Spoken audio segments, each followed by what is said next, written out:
Hey guys, it's Maggie, and I'm back today with a topic that I think is really important, and I don't know what you're going to think about it because I'm going to share a clip with you that a little raw, but I do want to talk about it, so let's get into it.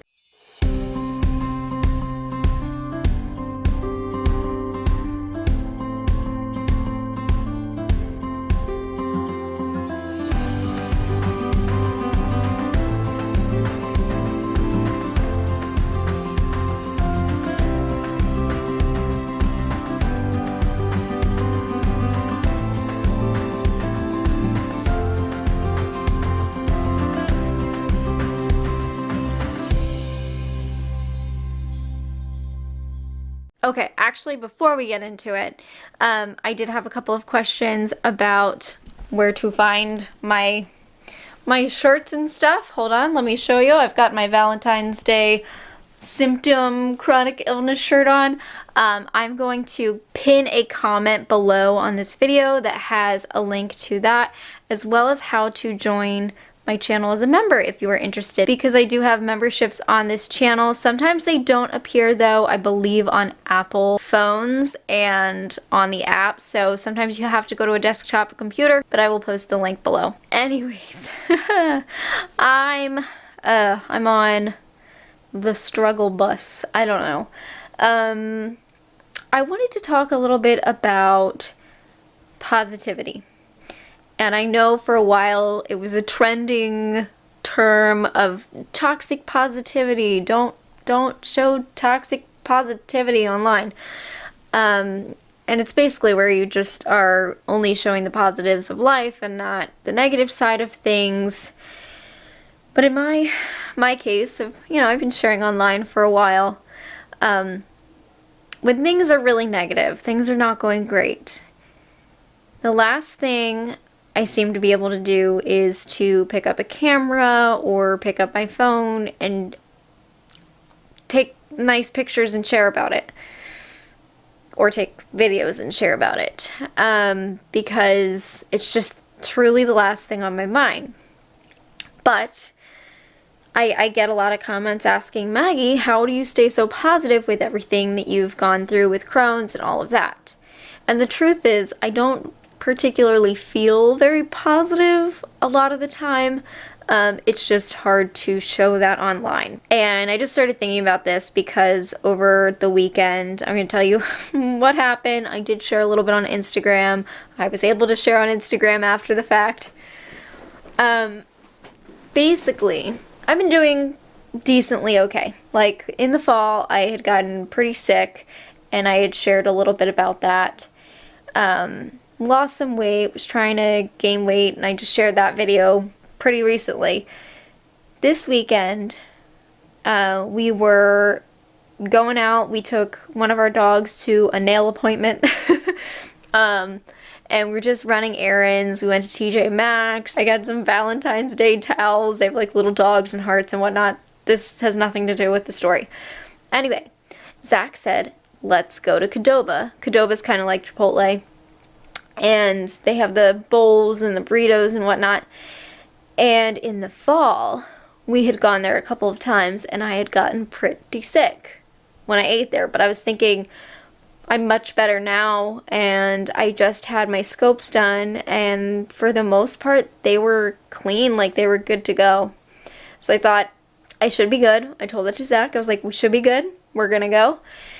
And I got a bowl with pico de gallo and rice and black beans and all these things that I'm normally fine with. Like, I actually eat them pretty frequently here at the house. It had guacamole, it had impossible meat, again, usually fine with. So I was eating it, and I just was getting the taste of like, this feels and tastes like it's not going to settle well. And so I felt like such a mess that day because I had just gotten my period and I was using a period cup, and we were leaving the restaurant and there's a Hobby Lobby right nearby, and I wanted to go there. My period cup overflowed, and I don't know how people like empty that out in public. I don't think that, like, that's just gross to me. So, and I didn't bring anything else. It was just heavy. It was just a heavy flow day. So I'm like bleeding. I said, Zach, we can't go. I'm bleeding. Thank God that happened because I started to not feel good. And we had a decent, like, long ride home. I want to say it was like 40 minutes home. And Zach wanted to stop at the grocery store just to get some milk because we were low. And so I was getting sicker and sicker. Zach stopped for gas. I said, Zach, you gotta get the bedpan out of the back of the car for me. So he did. I started gagging. And then we were at the grocery store. The gas station is at the grocery store. So he runs in. He makes sure that I'm fine. He parks far away because I was like, if I'm going to throw up, I don't want to be near people, especially if I like want to open the door and throw up in the parking lot. Anyways, he tried to park far away, and I was sitting there by myself gagging, and I was like, you know what? I have my phone right here next to me. I'm going to record a clip and try and show some of this. And I couldn't really film myself super well because I was gagging. I was actively gagging. But I'm going to show you that clip to just show you that this is what sometimes I experience. And I do want to warn you, I curse a lot in it. I try to behave for YouTube, but my language is not the best. But yes, in this clip, I was very upset. I was super mad because it ruined our night. Okay, I'm gonna record this because I never catch this. I swear to God, if this person parks next to us, I'm trying not to throw up. I have a bedpan right here. I'm gagging into it.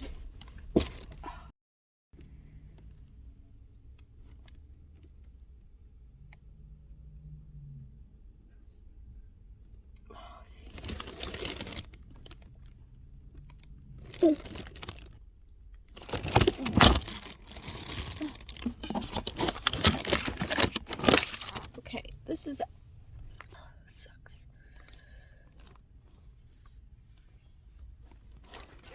Yeah, so we got home. I didn't throw up. It was like 10 minutes from that grocery store. I didn't throw up, but I was gagging on the way home. Got home. I ran upstairs to our bathroom. I threw it up.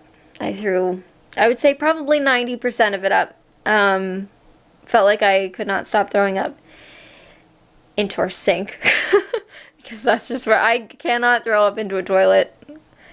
I feel like it would make me gag, but at the same time, you're already throwing up, so it doesn't matter. Like, I don't know. And it was violent. My stomach hurt very badly. And I guess I didn't get it all up. That's why I say 90%, because my stomach continued to hurt. I did feel a lot better, but it still hurt pretty bad. I went back downstairs. I sat on the chair, and I started to feel faint. I got scared. Zach was, working on stuff. He was out in the yard. And I texted him like, hey, where are you? I'm sick. Like, I was trying to be like, I'm sick. Like, I think I'm sick. So he came back in, and I was crying. I thought I was going to have to go to the ER. So I was thinking, like, do we go to Philly because they know me? Like, that's my hospital. Or do we go to Doylestown or somewhere closer, which is a smaller hospital? And then I'm thinking, like, hospitals are overrun. Nurses are worked to death here. Everywhere, not just here. And that was freaking me out. I was like, I can't go because of all that. But yeah. And my ostomy was putting out nonstop. So anyway, it feels like I got torn up inside. And not so much like, my intestines are burning or my stomach's burning when I'm eating.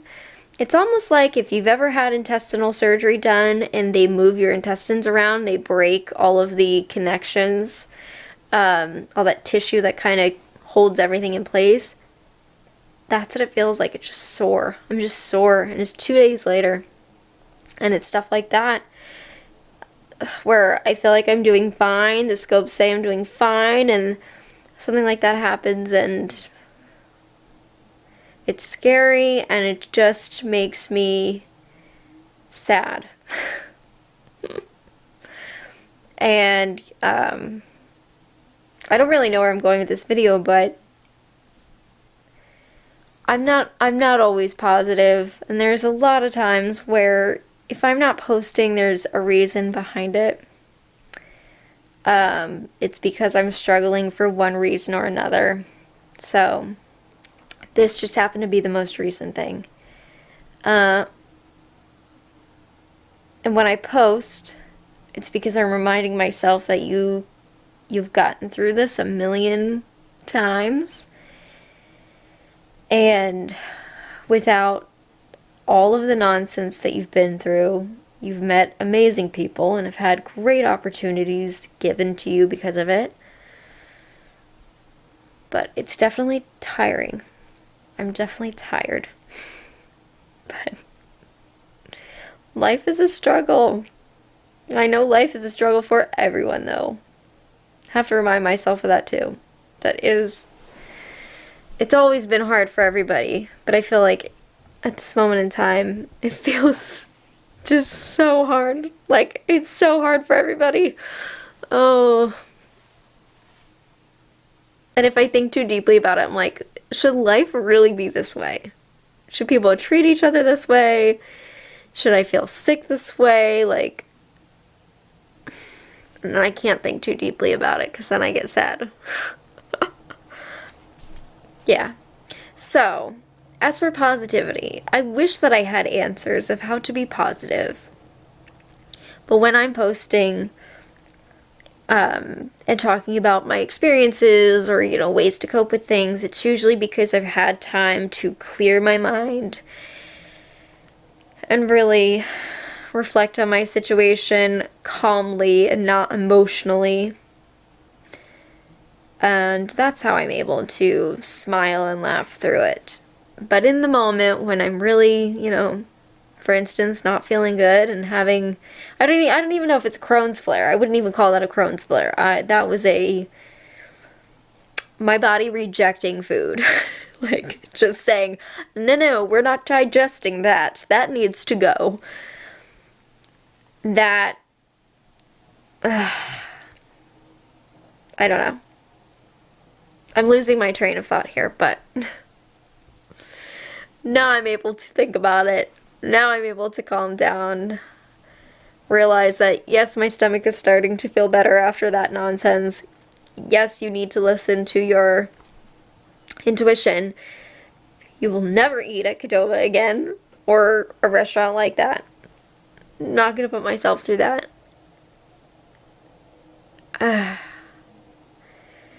Anyways, so that's this week, and it just bummed me out because we had something kind of cool yesterday going on, and I had to leave halfway through because I was hurting. I'm just using heating pad to try and calm things down, and Tylenol, but Tylenol doesn't do anything.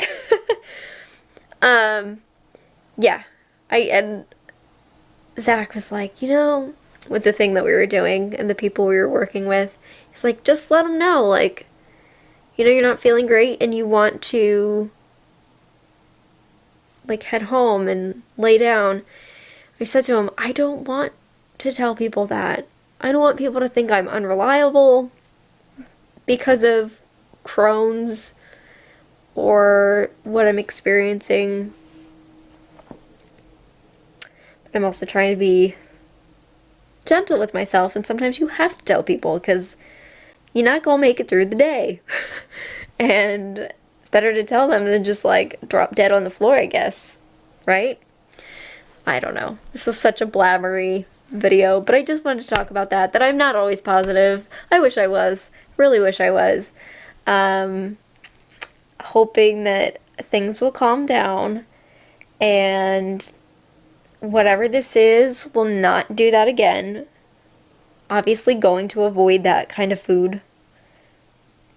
because I would not want to have that happen in public and me, like, spew chunks in public. And like I said on Instagram, I am the loudest throw-upper. Don't know why. Get it from my mom, I think, because I remember her throwing up, like, being really loud. It's embarrassing. And Zach laughs. I can't blame him. It's, like, obnoxious. I am obnoxious. I try not to be. But it is what it is. And, yeah. Anyways. That was this weekend. Alright, guys. I want to say I hope you enjoyed this video, but I'm Debbie Downer. I hope that you are feeling good, and I will see you in the next. Bye, guys.